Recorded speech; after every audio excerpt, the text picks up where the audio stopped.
Hey everybody, it's been a while since I did one of these, but I had to talk about Armored Core 6. Play it. Play it. I've got about I think I got like 2 or 3 hours in. It's worth it. It's worth it. I'm only going to talk about the tutorial mission because I don't want to spoil anything, but the game is good. It is really, really good. It starts off with you coming out of a ship. Well, not really a ship. You get sent down onto Rubicon, onto the planet, and you have to make it to this rundown city or whatnot to go deal with a bunch of drone. Oh, sorry, no, you're trying to get a license because you're not actually a Raven, which is what the mercenaries are called. Well, other than Armored Core 4 and Francer, you were the Lynx there, but in all the other games, you were a Raven. But yeah, in 6, you're looking for a license because you're not actually a Raven. You're pretending to be a Raven. You're a scam. you're a scam essentially. You're looking for a license. So yeah, you spend the whole first chunk of the game looking for that, and then at the end, oh no, someone caught on. A giant attack helicopter is coming after you, and you have to fight that at the end of the tutorial mission. It is a tough boss. It is not like this is. It's teaching you how to play the game. It's definitely doing that, but it's right. It doesn't give you any leeway, right? It's like Dark Souls in that regard. Like it's definitely, well, maybe not as hard as a Dark Souls boss, because I mean if it was a Dark Souls boss, I'd be stuck on it for like 2 days, not 30 minutes. But it was definitely paying homage to it. Uh, it's not as hard as, let's say, someone like Morgott from Elden Ring. Morgott took me like 6 hours to get through when I first played it because I sucked back then. But no, the attack helicopter isn't quite that bad, and you get a lot of tips on how you're supposed to actually deal with it. You know, once you get killed enough times, they'll bring a little thing there. That, hey, you're actually supposed to hit it with your sword, not just shoot at it. And I didn't know that when I first fought it, so I figured that part out. But yeah, it was a tough boss. That's definitely the big highlight of the level. At least for me, it was. I love that part to death. But the rest of it's really good too, because it's not your typical tutorial mission. Right? Usually, it's a lot of first levels in games like that that are kind of showing how to play are really robotic. You know what I mean? It's just go here, and then you'll learn how to do this, yada, yada, yada. No, this game throws you right in. It just lets you go crazy with it. The little thing pops up. It's like, here's how you shoot. Here's how you dodge. Now you're good. Go on there and kill shit. And I was with it. I was with it all the way. Yeah, and pretty much and it doesn't slow down. The other missions are all just as fast paced as this one, albeit easier, but just yeah, you don't it doesn't take its time to get you into it. You just go. One thing I definitely noticed with this one was the controls. They are different from the older games. I wouldn't exactly say they are streamlined. People are saying they're going to be streamlined and there's lock-on, so it'll be easier. No, no, no, no, no, no, no. That first level was already harder than pretty much every Armored Core game up to this point, other than maybe 4. Sorry, other than maybe Last Raven. 4 was easy. But yeah, no, the streamlined controls did not make it any easier. It actually made the gameplay a lot floatier. I kind of like the old way a little more, to be honest. Not not like 3. I mean like 4 and For Answer and everything beyond that, and like 5 and 6. Not or 5 and Verdict Day. Not 3. I didn't. I modified the hell out of that when I played through 3. When I played through the 3 series because I was not doing the claw method. I was not doing the claw grip. Forget it. But yeah, the new control scheme is pretty good.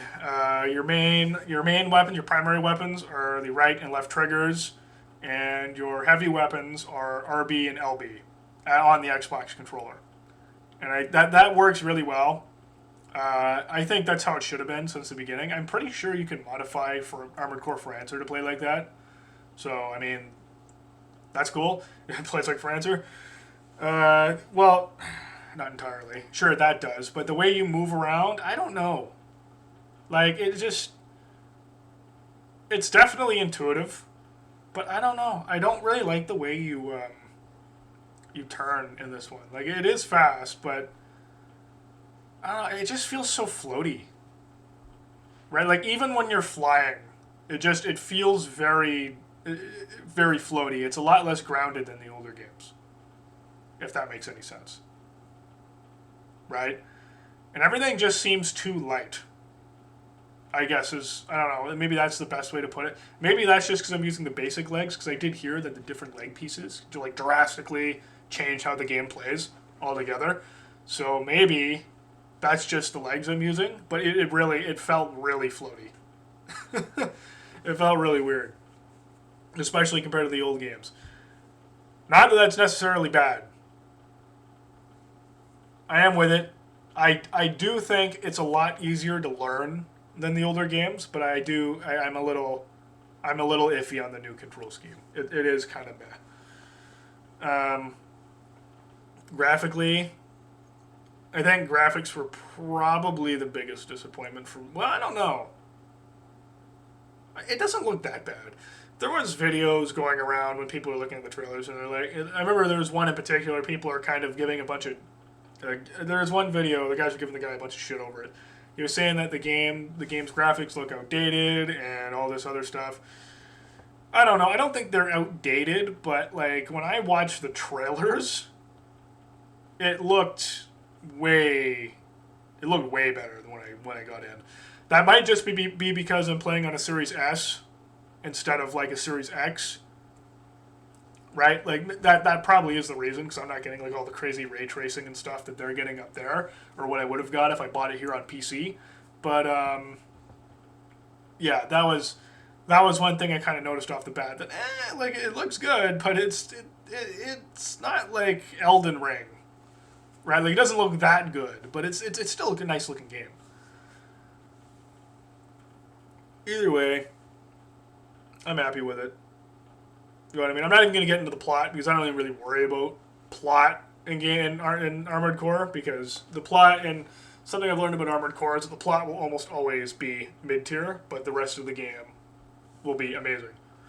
I'm not really too far in yet, but basically it's your typical Armored Core thing. You are a mercenary who takes jobs for all these different companies and destroys everything and all sorts of stuff. And yeah, that's what it is. That's how it is. There's supposed to be multiple endings and all sorts of stuff like that. Multiple choices, I'm going to assume, are going to be a part of it. Cool. Maybe the plot will get better. I'm assuming it's going to be, if they're talking about that. So I mean, yeah, I mean, I'm all for it. The game is supposed to clock in about 50 hours. Nuts for a title like this, because the older games didn't. The older, like, from Armored Core from, I don't know, Armored Core from like 3 to Verdict Day, we usually only had like 14, 15 hour long campaigns. I think Verdict Day might have had 20. No, I don't think so. For Answer might have had a 20-hour campaign. No, that was like 14 hours. I got to that in like 14 hours. Yeah, no, I know. But yeah, it's Armored Core 6, Fires of Rubicon. Good, 50-hour long campaign, which is crazy for one of these games. It's definitely it is the longest. Actually, it's probably the longest in a FromSoft game period. I don't even think that any of the Dark Souls games are 50 hours. It could take you 50 hours to get through if you were bad at it, like I was, or if you weren't very good at it, like I was. But I don't think any of them were actually like minimum 50 hours. I think like if you got really good at the games, you could just blow right through it. Same thing goes for Elden Ring. 'Cause Elden Ring you can finish in 30 hours if you're really good at it, or earlier. So yeah, I don't know. I guess we should talk about the parts, because parts are pretty important. it works the same way as it does in the older games. You get all these parts you can add on to it. You got the certain amount you can put on for you get overweight. You have the generators, the radiators, all that sort of stuff. Missile launchers. You can actually have 2 missile launchers on you now that work consecutively, which is new because in the older games you couldn't do that. Well, no, in 4 you could. In 4 Answer and beyond that you could, I guess. I just never did it. So maybe that's why it seems so new to me. But it works really well here. You can both lock on to the same guy at the same time. It's like a barrage of like 8 or 10 missiles at a guy at once. And I imagine you're probably going to have like the huge, because I remember later on in the game you could get cannons with like 10 missiles. You could have like 20 missiles at a guy. Just go absolutely crazy with it. And yeah, no, I'm excited for it. I haven't checked out the energy weapons yet. I have like a dual wield with like 2 machine guns and the missiles and all that, so I'm pretty stock heavy. If it turns out that I need the sword to do any major damage for like bosses and stuff, I'll switch back, but right now I pretty much got it. Nothing seems to be, there's no weapon that seems to be particularly bad. They all seem to be useful for their own things, other than maybe the starter weapon you get, because that one's kind of iffy, but everything else seems solid. It's not like Daemon Ex Machina, where like some weapons are ungodly and other weapons are just trash, and you get a legendary sword that doesn't actually do anything. It does like a little square like that big. It's not like that. Yeah, no, it's all around it's good. Oh, I almost forgot. Speaking back about controls, because I totally forgot about this part. The game still does have the dodge mechanic. From well, they all have a dodge mechanic, but they have it has like the side boost from 4 and For Answer and like Verdict Day.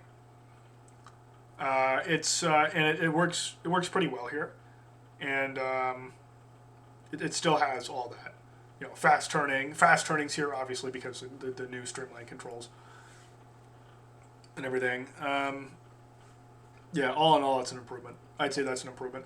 The only thing I'm a little iffy on is that so the basic boost doesn't take up any energy, but everything else like boosting up and dodging and all that, it goes out of the same bar.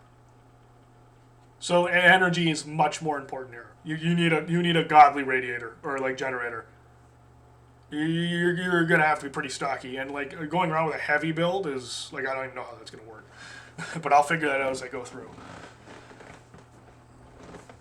But yeah, and the assault boost is still here, and it is actually probably the best way the assault boost has been implemented.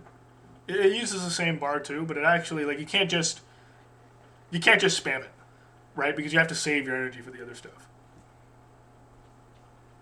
And it's not like past games in that regard. And it's not as good as the ones in past games, which is probably better for this one. Because, I mean, in Armored Core 3, you could just blaze right through an entire section with it in like 2 seconds, where in this game, in 3 you could blaze through an entire section and just skip an entire fucking room of enemies for whatever. This game can't do that. I don't know, maybe I'm just talking up my ass. I don't know. Maybe I'm just talking up my ass. I don't know. Anyway, I like the booster a bit better, and I like what they did with the boosters, where they're actually all different. Well, I guess they were in the old games too. They just didn't. The old games didn't look as good as this one.